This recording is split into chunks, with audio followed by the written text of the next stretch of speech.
No era el aroma a galletas de jengibre lo que flotaba en el aire gélido de Blackwood Creek esa mañana de Navidad, sino una esencia penetrante, dulce y metálica, que la gruesa capa de nieve recién caída no lograba sofocar. Era sangre, por supuesto, un olor que se adhiere a la memoria de la misma forma que el pino fresco se adhiere a la tela, pero en este caso la combinación era un asalto sensorial, una profanación de lo sagrado. Este hedor a muerte y ferroso se había mezclado irrevocablemente con el espíritu festivo del 25 de diciembre, envolviendo la tranquila comunidad como una mortal niebla carmesí. Este silencio, que debía ser el sagrado reposo de la Nochebuena, se había convertido en un vacío robado, una ausencia de sonido tan ensordecedora que cada copo de nieve parecía gritar al caer. Lo que se había encontrado en la casa de los Miller, bajo las luces parpadeantes y los adornos de papel maché y oropel brillante, no solo redefiniría la palabra horror para toda una generación de habitantes de Blackwood Creek, sino que también fracturaría para siempre la idílica imagen de la temporada. Y lo más aterrador de todo el incidente no sería el acto en sí, que era ya insoportablemente grotesco, sino la motivación, el ¿por qué? Alguien elegiría el día que simboliza la paz y la buena voluntad para perpetrar una atrocidad de tal magnitud sistemática y perversamente planificada. Blackwood Creek era, hasta ese fatídico amanecer, la perfecta estampa invernal, un lienzo de postal nevado, una aldea perdida y acogedora encajada entre picos montañosos donde la civilización parecía detenerse y donde el rumor más fuerte era el crujido rítmico de la leña consumiéndose lentamente en las chimeneas de piedra. La Navidad no era simplemente una festividad, era su razón de ser, su pico anual de conexión comunitaria y felicidad sencilla. Ni siquiera la severidad del invierno lograba opacar ese brillo. Al contrario, la nieve solo servía para aislar y proteger el calor de sus tradiciones. Todo cambió, brutal e irrevocablemente, a las 6:17 de la mañana, cuando la luz grisácea apenas comenzaba a filtrarse por el horizonte y el sheriff Thompson recibió la llamada. Una llamada telegráfica, entrecortada por un sollozo histérico que todo hombre de ley teme recibir. La confirmación de que el mal profundo, el mal sin explicación lógica ni humana, había echado raíces en su jurisdicción. El sheriff, un hombre de rutina y manos callosas que solo lidiaba con infracciones de tráfico y borrachos ocasionales, llegó a la escena con una pesadez en el estómago que no le era familiar. La casa de los Miller irradiaba una luminosidad incongruente. Las luces navideñas exteriores, rojas y verdes, parpadeaban en una alegre sincronía con la música de un villancico mecánico que se escapaba por la puerta abierta. Sin embargo, la nieve alrededor de la vivienda estaba inmaculada, una hoja de papel en blanco, sin huellas de vehículos ni de pisadas que pudieran indicar la entrada de un intruso. La escena gritaba soledad, pero a la vez una presencia maligna y reciente. Lo que Thompson encontró dentro de la sala de estar no era un simple homicidio ni siquiera un robo fallido con violencia extrema. Era, para usar el término que el forense dictaminaría más tarde con una voz temblorosa, una puesta en escena, un ritual macabro. La familia Miller, James, el padre, Elara, la madre, y Clara, la hija adolescente, no estaban simplemente muertos. Estaban dispuestos, como figuras inertes, escenificando un Belén viviente, pero con detalles tan grotescos y modificaciones corporales tan impensables que desafiaban la comprensión humana. Los cuerpos estaban colocados con precisión quirúrgica alrededor del árbol de Navidad, cada uno mirando hacia un punto central que parecía ser la efigie de un ángel hecho de porcelana, ahora salpicado de forma intencionada. El aire dentro de la casa era pesado, estancado y frío a pesar de la chimenea apagada. Los detalles de la composición eran el verdadero terror. James Miller estaba sentado en un sillón con la boca cosida y una guirnalda de espinos rodeándole la cabeza. Elara yacía a sus pies, pero su horror era más sutil, pues sus ojos habían sido reemplazados por dos esferas de cristal pulido, idénticas a los adornos que colgaban del árbol. Pero el foco central del tormento, la víctima sobre la que el perpetrador había puesto su atención más perversa, era Clara, la joven de 17 años. Ella no estaba simplemente dispuesta. Su cuerpo había sido manipulado, transformado en una pieza central del adorno, con su ropa reemplazada por cintas y luces navideñas que envolvían cada miembro, y lo que antes era su cabello rubio, ahora había sido meticulosamente entretejido con alambre de púas fino. La pregunta que atormentaba al sheriff y a los pocos oficiales que lograron mantener la compostura no era solo quién había hecho esto, sino por qué esta precisa y meticulosa escenografía, y por qué el árbol de Navidad había sido decorado no solo con adornos tradicionales, sino con objetos personales de las víctimas, fotos de infancia, cartas íntimas y un reloj que marcaba perpetuamente las 3:00 am, la hora exacta en la que se presume que el atacante había ingresado. La ausencia de cualquier señal de entrada forzada, de cualquier huella dactilar o de lucha indicaba dos posibilidades aterradoras. O las víctimas conocían íntimamente a su atacante y lo habían recibido voluntariamente en su hogar, o el atacante era una entidad invisible, casi etérea, capaz de moverse sin dejar rastro tangible. La escena era quirúrgica, casi aséptica en su violencia controlada. El forense, un hombre habituado a la brutalidad humana, se sintió enfermo por la precisión del trauma. No había signos de rabia descontrolada, todo era fríamente planificado. Entre los cuerpos y lo que servía como un patrón de interrupción violento y psicológicamente destructivo, Thompson encontró pequeñas notas escritas a mano, colocadas como etiquetas de regalo. No eran amenazas, sino versículos bíblicos alterados, versos sobre el nacimiento de la luz y la redención, pero retorcidos hasta que su significado original se había evaporado, dejando solo una sombra de blasfemia y condena eterna. Uno de ellos, colocado sobre el pecho de Clara, leía: «Y la luz vino al mundo, no para salvarlo, sino para iluminar su propia y merecida oscuridad». Thompson, un hombre de fe simple y costumbres arraigadas, sentía que su mente se desmoronaba. Lo único que mantenía un ritmo constante, aparte del pulso acelerado de los investigadores, era una caja de música antigua colocada en la mesa central, que seguía girando tocando un villancico alegre, Deck the Halls, en un bucle interminable. Pero el villancico estaba sutilmente desafinado, un cuarto de tono fuera de lugar, creando una disonancia molesta y constante que carcomía la estabilidad emocional de cualquiera que permaneciera en la habitación. Esta disonancia sonora era el contrapunto perfecto al horror visual. A medida que el equipo procesaba la escena, la escalada del terror continuaba.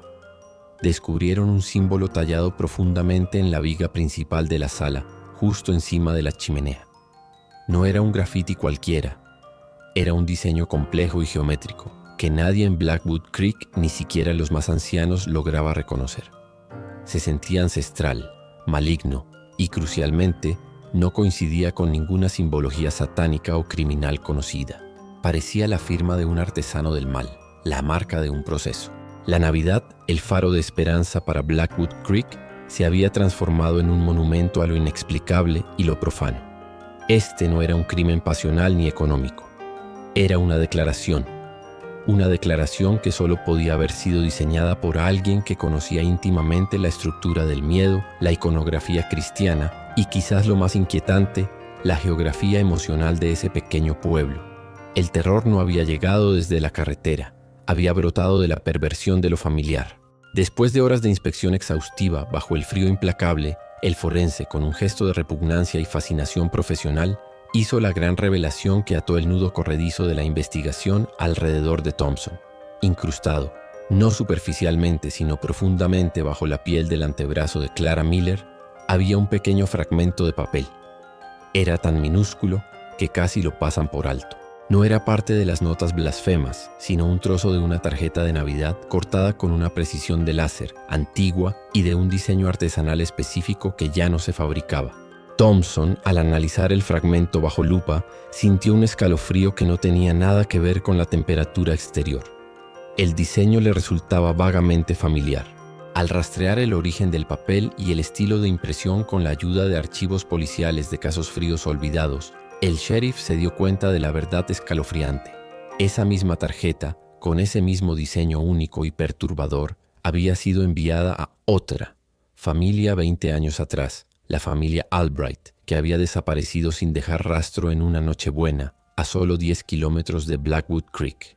El caso Albright había sido archivado como una desaparición inexplicable atribuida a una tormenta de nieve extrema.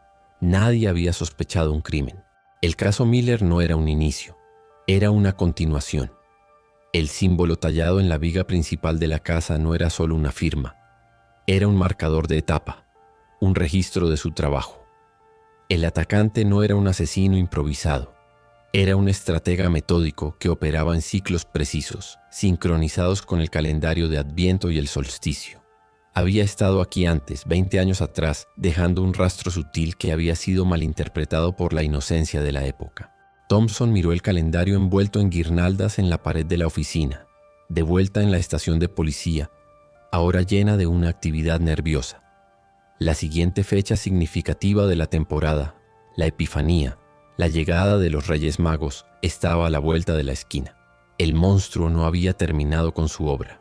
Solo había entregado la primera ofrenda de la temporada, marcando la Navidad de Blackwood Creek con una mancha de horror que nunca se borraría. El terror apenas comenzaba a desplegar sus alas. El misterio de la tarjeta de Navidad incrustada y la conexión con la desaparición pasada de los Albright era solo el primer capítulo de una pesadilla helada. Ahora el sheriff y su pequeño equipo debían correr contra el tiempo, intentando descifrar el patrón detrás del atacante antes de que llegara el próximo hito festivo. La verdadera identidad de la entidad que arruinó la Navidad y el destino final de las familias de Blackwood Creek yacen ocultos en la oscuridad de esos 20 años. Prepárense para la segunda parte, cuando el círculo se cierre, revelando la sombra que se esconde detrás de la luz de diciembre.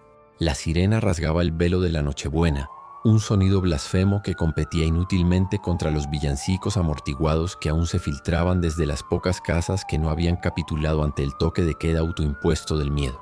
Vargas sentía la adrenalina como hielo líquido en sus venas. El rastro final, la última, desesperada coordenada, los había llevado al punto más oscuro del mapa. La antigua fábrica de juguetes abandonada en las afueras, un monstruo de ladrillo olvidado que había sido el hogar de miles de sueños infantiles antes de colapsar en la ruina 20 años atrás. Si el Pastor de las Nieves, el nombre demente que la prensa le había otorgado al asesino por su obsesión con el simbolismo invernal y las ovejas de porcelana, iba a concluir su macabro ritual, sería aquí, en este sepulcro de la inocencia. Elena, sentada a su lado en el asiento del copiloto, sostenía una linterna LED de alta potencia que proyectaba un haz casi agresivo sobre la nieve virgen que rodeaba el complejo. Su rostro, generalmente impasible, mostraba una tensión casi insoportable. Habían pasado 72 horas sin dormir, persiguiendo sombras tejidas con luces de colores y restos humanos. El contraste era lo que los estaba quebrando. La brutalidad del crimen envuelta en papel de regalo escarlata. Llegaron. El silencio, una vez que el motor se apagó, era más pesado que el metal de las vigas colapsadas de la fábrica. Vargas sacó su arma. El peso familiar en su mano no ofrecía consuelo alguno. Esto no era un tiroteo ordinario. Esto era entrar en la mente de un fanático que había transformado la época más alegre del año en un teatro de tortura íntima y personalizada. El acceso no fue difícil. Una puerta lateral de servicio, oxidada y abollada, había sido forzada. Pero lo que encontraron en el umbral no era el desorden habitual de un criminal huyendo. Era una ofrenda. El primer hook interno se cerró con el olor. No era el hedor de la putrefacción que esperaban, sino algo mucho más insidioso. Cera de pino, canela artificial y un dulzor metálico abrumadoramente familiar. El pastor había perfumado su escenario. Colgando del marco de la puerta, como un adorno de bienvenida, había una guirnalda hecha no de hojas perennes, sino de hebras secas de cabello trenzado y pequeñas campanillas de latón que tintineaban suavemente con el ligero movimiento de la brisa helada que se colaba. El segundo gancho, el que reforzaba la locura del agresor, se reveló al dar el primer paso dentro del vasto y oscuro hangar. El pastor no había destruido, había decorado. Cada máquina de ensamblaje oxidada, cada pila de madera podrida estaba adornada.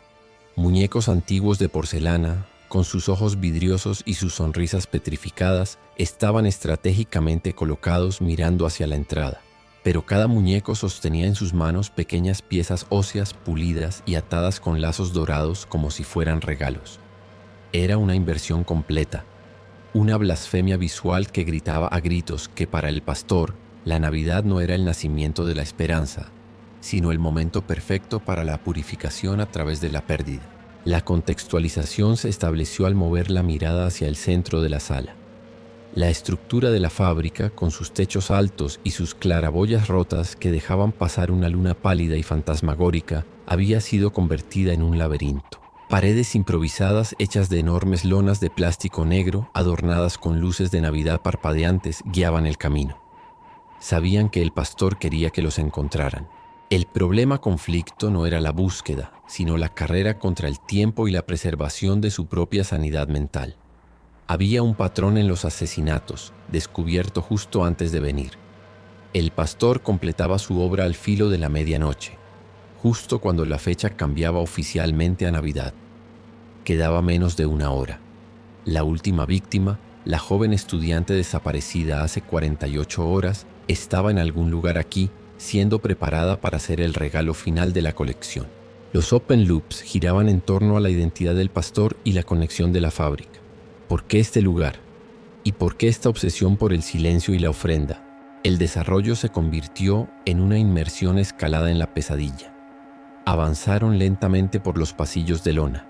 El aire estaba saturado de humedad y el hedor del óxido, pero el pastor había puesto pequeñas velas aromáticas a lo largo del camino, intentando enmascarar la putrefacción subyacente de la fábrica y presumiblemente de sus actos. Pasaron por una estación donde hace décadas los obreros solían ensamblar trenes de juguete.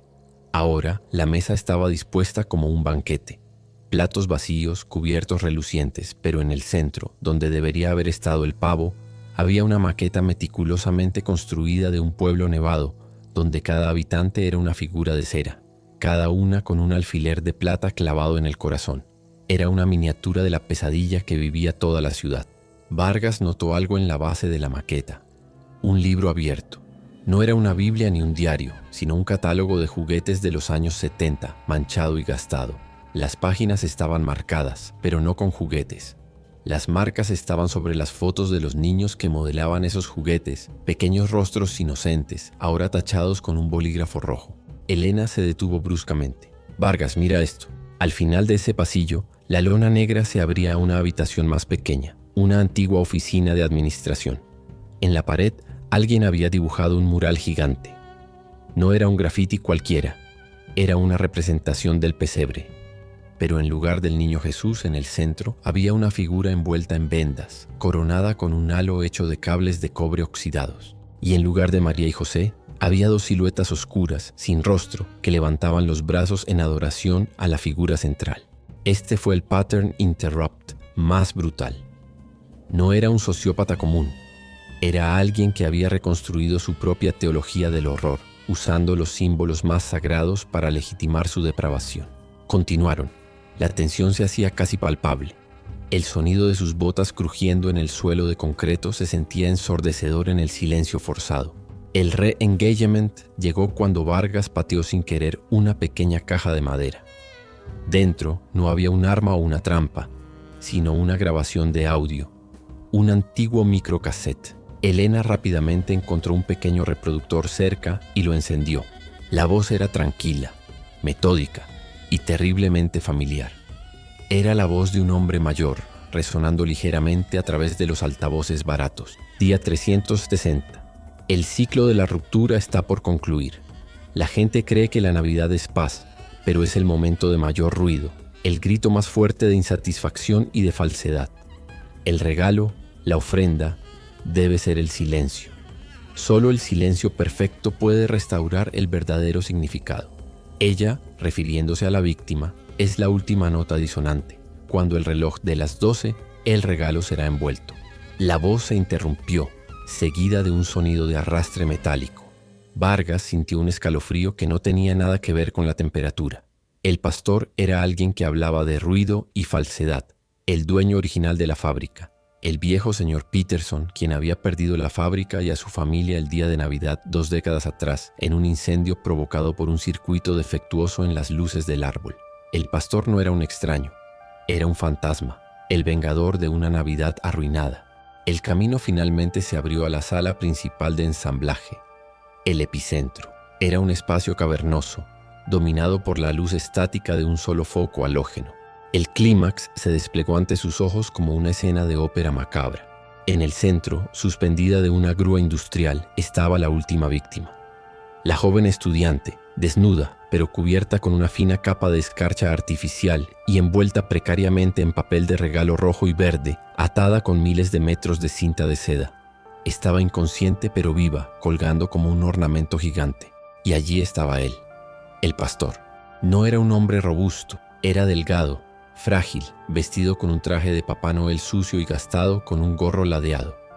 Estaba arrodillado frente a un atril leyendo el catálogo de juguetes que habían visto antes, susurrando los nombres de los niños tachados en las fotos. En la mano sostenía una herramienta de embalaje, larga y afilada, la que usaría para envolver su regalo final. Vargas gritó, su voz rompiendo el silencio ensayado. «Peterson, suelta el arma». El pastor levantó la mirada. Sus ojos, enrojecidos y hundidos, no mostraban sorpresa, sino una especie de decepción piadosa. «Han traído el ruido», musitó, su voz apenas un silbido. «Están arruinando el regalo».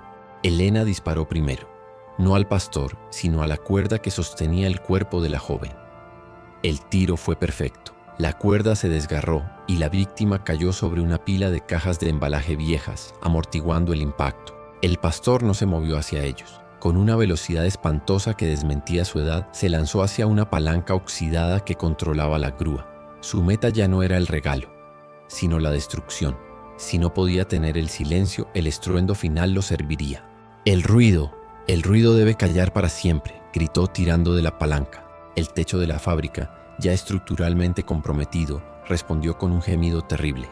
Viejas vigas de acero y ladrillos sueltos comenzaron a desprenderse directamente sobre la posición del pastor y la víctima caída. Vargas se abalanzó, no pensando en atraparlo, sino en proteger a la joven. Tacleó a la víctima lejos del punto de impacto justo cuando una viga masiva se estrellaba. Elena, mientras tanto, se enfrentó al pastor. Él había soltado la herramienta de embalaje y en su lugar había recogido un fragmento de vidrio roto, usando la luz roja y verde intermitente como una guía para el ataque. La confrontación fue breve y brutal. El pastor, en su desesperación, no tenía habilidad, solo intención fanática. Elena esquivó el ataque y lo empujó contra el atril. El golpe fue suficiente. El hombre flaco se desplomó. El golpe seco contra el concreto finalizando el terror. Los loops se cerraron. El pastor, el viejo Peterson, había perdido su mente y su familia en esta fábrica hace 20 años. La Navidad, el día de la pérdida, se había convertido en el día de su venganza retorcida, buscando silenciar el falso ruido de la alegría festiva que él ya no podía sentir. La fábrica era su mausoleo personal, su altar de depravación. La joven víctima, aunque traumatizada y en estado de shock, respiraba. Había sido salvada a segundos de su envoltura final. Los refuerzos llegaron 10 minutos después, mientras Vargas y Elena sostenían la posición bajo la amenaza constante de colapso estructural. Las luces de la policía y las ambulancias iluminaban el exterior, pero el interior seguía siendo un oscuro santuario de la locura. La conclusión definitiva era inescapable. El caso del Pastor de las Nieves no era solo un expediente de asesinato. Era una herida abierta en la psique colectiva de la ciudad. El horror no había sido solo la muerte, sino la profanación del tiempo. La Navidad había quedado marcada por ese dulce olor a pino y sangre, por esos ojos vacíos de porcelana sosteniendo huesos pulidos. La época festiva se había convertido en un recordatorio permanente de que incluso la luz más brillante puede servir de telón de fondo para la oscuridad más abyecta. Nadie volvería a escuchar un villancico de la misma manera, sabiendo que detrás del fervor de la celebración se había escondido la más meticulosa y perturbadora de las ceremonias. La inocencia de la Navidad había sido sacrificada en el altar del silencio de un loco. Este año la nieve que caía no parecía pura, parecía ceniza, y bajo las luces de la policía, que parpadeaban en patrones familiares de rojo y azul sobre la nieve ensangrentada, el espíritu de la festividad no había llegado. En su lugar había dejado una cicatriz indeleble de terror. Ahora que conocen la verdad, la profundidad de la locura que se esconde bajo el oropel y las luces, ¿podrán alguna vez volver a encender el árbol de Navidad sin sentir un escalofrío helado en la espalda? Mediten sobre el silencio que buscaba el pastor y pregúntense qué tipo de ruido están produciendo sus propias vidas.